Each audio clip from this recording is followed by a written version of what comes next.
पंचायत समिती, शिक्षण विभाग नांदुरा अंतर्गत दिव्यांग समावेशित शिक्षण उपक्रम नांदुरा याद्वारे आयोजित महाराष्ट्र प्राथमिक शिक्षण मुंबई यांच्या आदेशानुसार तसेच जिल्हा परिषद बुलढाणा व पंचायत समिती नांदुरा दिव्यांग विभाग अंतर्गत चित्ररथाचे आयोजन करण्यात आले।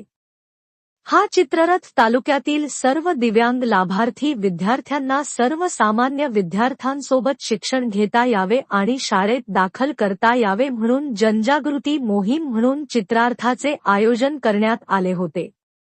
दिव्यांग जनजागृती चित्ररथ हा तालुक्यातील सर्व शाळांवर जाऊन जनजागृती करण्यात आली।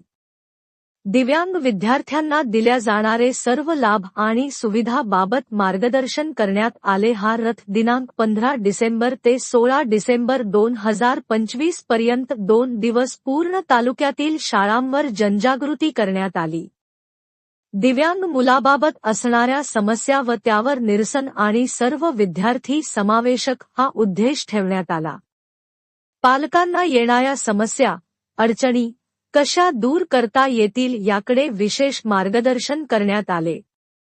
यापूर्वी सर्व शाळांना दिव्यांग विद्यार्थ्यांना दिल्या जाणाऱ्या योजना व उपाय याबाबतीत मार्गदर्शन तसेच दिव्यांग विद्यार्थ्यांना आपल्या शाळेत प्रवेश देऊन त्यांना येणाऱ्या अडचणी दूर करण्यात याव्यात। 21 प्रकारचे दिव्यांगत्व प्रकार वेळोवेळी शाळांना अवगत करण्यात आले। या उपक्रमाकरिता जिल्हा परिषद आणि पंचायत समिती नांदुरा यांनी गट शिक्षणाधिकारी यांच्या मार्फत चित्ररथ हा उपक्रम राबविण्यासाठी तालुक्यातील गटविकास अधिकारी आणि गट शिक्षणाधिकारी चव्हाण, शिक्षण विस्तार अधिकारी तरमळे, शिक्षण विस्तार अधिकारी लांजुळकर आणि गटसमन्वयक सोनागरे सर्व केंद्रप्रमुख नांदुरा तालुका तसेच शिक्षण विभागातील केंद्रस्तरीय विशेष शिक्षक कुंदे, अतुल पाटील, क्षीरसागर, राजेश चोपडे, संदीप पाटील यांनी शाळांवर जाऊन विद्यार्थ्यांना आणि शिक्षकांना दिव्यांग विद्यार्थ्यांना आपल्या शाळेत प्रवेश द्यावा, शिक्षण द्यावे याबद्दल चित्ररथ काढून जनजागृती करण्यात आली।